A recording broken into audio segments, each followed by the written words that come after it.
So today we're going to start by making a star moon ring with an 18 gauge wire and using a pen to turn the wire around the pen. Then you're going to take your pliers and bend it back and bend the other one back the other way. It's starting to look like a moon. You're going to take your pen again and you're going to wrap the wire around your pen so you have the same shape, which is pretty cool. And now I can't see my hands. And then you're going to pull it apart to make the moon shape so it has a space between it.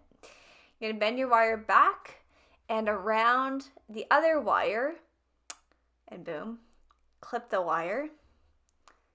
Okay. And make sure there's no pointy ends. And then you're going to wrap it around your ring maker. And you have to make sure it's the right size for you before you go ahead and wrap it around. Bend that wire up.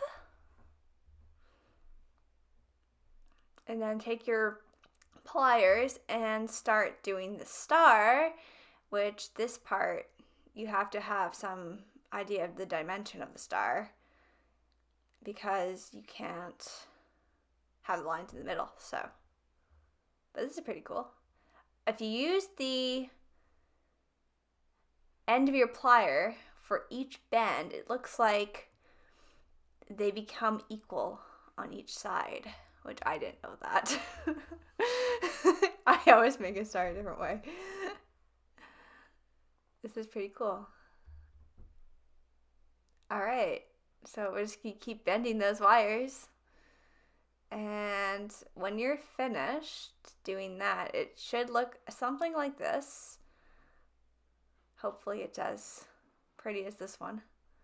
And then you're going to twist the wire around the end of the star and then go ahead and clip off the extra bit and pinch it in so you don't get a nice big scratch on your finger.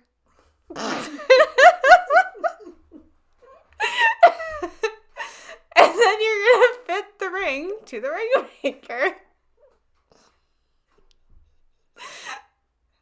And voila, your beautiful star moon ring. Bye-bye.